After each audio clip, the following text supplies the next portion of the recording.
माननीय अध्यक्ष महोदय जी, मैं माननीय वित्त मंत्री जी द्वारा प्रस्तुत बजट 25-26 पर अपने विचार साझा करने के लिए खड़ा हूं। मंत्री जी ने विभिन्न मंत्रालयों की कई जन कल्याणकारी योजनाओं की घोषणा की है। मेरा मानना है कि घोषणा की गई योजनाएं जब तक धरातल पर लागू नहीं होती तब तक योजना का कोई मतलब नहीं होता। हमारे प्रदेश में बिल्कुल ऐसा ही है।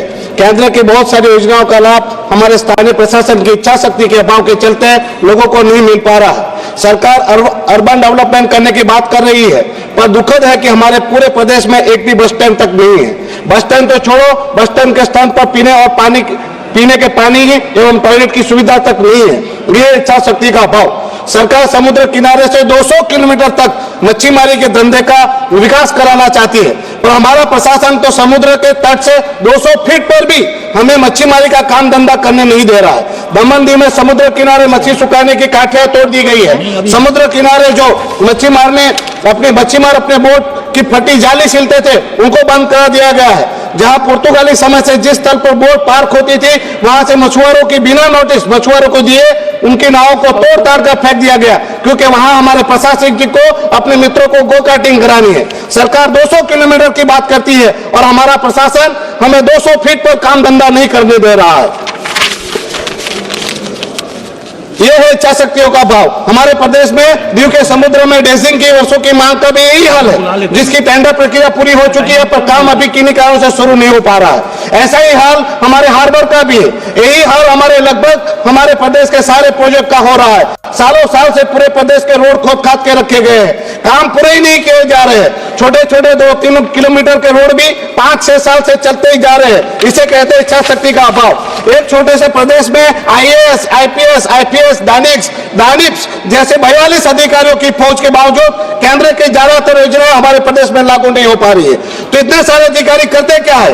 हमारे पड़ोसी गुजरात का एक जिला में एक जिला जो हमारे पूरे प्रदेश से बड़ा है, वो जिला में केवल एक कलेक्टर और एक PI काफी है। तो हमारे प्रदेश में इतने सारे अधिकारी होने के बावजूद स्थिति बद से बदतर हो रही है। अध्यक्ष महोदय जी, जब हमारे संघ प्रदेश दमन और दीव का मर्जर DNA के साथ हुआ था, तब कहा गया था कि इस मर्जर से मानव संसाधनों की बचत होगी। तो इतने सारे अधिकारियों की जरूरत क्या है? और पॉपुलेशन के हिसाब से भी इतने सारे अधिकारियों की जरूरत भी नहीं है। अधिकारी सरकारी नौकर नहीं, वहां पर जागीरदार बन गए हैं जो विकास राशि का दुरुपयोग कर अयासी कर रहे हैं। उनके कार्यकाल पूर्ण होने पर भी, उनके तबादले के आदेश आ जाने पर भी वो लोग हमारे प्रदेश से रिलीव नहीं होते हैं। क्या वजह है कि वो रिलीव नहीं होना चाहते? भ्रष्टाचार, और भ्रष्टाचार चरम पर है। मैं नमूने के तौर पर कुछ आपको सबूत दिखाना चाहता हूं। यह पहला टेंडर है जो 8/10/2020 को निकला, जिसका 23 करोड़ 34 लाख का सचिवालय रिनोवेशन के लिए था। यह दूसरा टेंडर है जिसका दिनांक है 28/9/2022, जो लगभग 4 करोड़ का है। वो रिनोवेट किया गया, सचिवालय को तोड़ने का था। फिर से तीसरा टेंडर निकाला जाता है और वो होता है 2/9/2023 का, जिसका 12 करोड़ का, जो फिर से रिस्टोर करने का है। कहने का मतलब है 2 साल पहले बनाया गया, फिर तोड़ा गया और तीसरे साल फिर से बनाया गया। एक ही नहीं, एक और टेंडर है जो मैं आपको दिखाना चाहता हूं। दिल्ली स्थित हमारा DNH और दमन दीव का एक भवन है जो 30 सितंबर 2024 को निजी संस्था जिंजर को सौंप दिया गया, जो 2 महीने के बाद यानी सितंबर उनको सौंप दिया गया। नवंबर को उनका टेंडर निकाला जाता है 3 करोड़ का, और उसमें किचन बनाया जाता है। मैं पूछना चाहता हूं, जब आपने 2 महीने पहले भवन दे ही दिया है, तो फिर किचन का खर्च प्रशासन क्यों कर रहा है? सरकार क्यों कर रही है? अध्यक्ष महोदय जी, हमारे पूरे प्रदेश में विकास कार्य के टेंडरों को देखोगे तो ज्यादातर विकास कार्य लागत कीमत से 40%, 45% ऊपर ही होते हैं। साथ में ज्यादातर विकास कार्य समय पर पूरा न करवाकर फिर से रिवाइज करवाए जाते हैं। 1 करोड़ का काम जो होना चाहिए वो 3-3 करोड़ में किया जा रहा है। भ्रष्टाचार का खुला खेल खेला जा रहा है। केवल ये तो सबूत तो जाकी है, पिक्चर तो पूरी बाकी है। अध्यक्ष महोदय जी, मुझे किसी ने बताया कि कुछ साल में हमारे प्रदेश में 12,000 करोड़ के विकास का कार्य हुआ।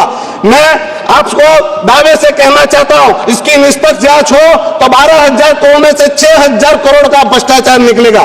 हमारे प्रदेश में प्रशासन जी अपने विकास राशि का इस प्रकार से दुरुपयोग कर रहे हैं। मैं बताना चाहता हूं, प्रशासक अपने निजी इस्तेमाल के लिए गुजसेल का विमान इस्तेमाल करने की बात आ रही है। जहां प्राइवेट सर्विस में मिल सकती है, प्लान मिल सकते हैं, तो मैडम अभी तो शुरू किया मैंने। आपके पास आप 5 मिनट मैडम क्या बोलो, हमारे यहाँ राज्यसभा भी नहीं, लोकसभा भी। मैडम 1 मिनट में नहीं होगा, मुझे 2 मिनट तो चाहिए। फिर क्या मैम वहां जाके क्या सपने में बोलो मैडम, बोले तो 2 मिनट तो दीजिए।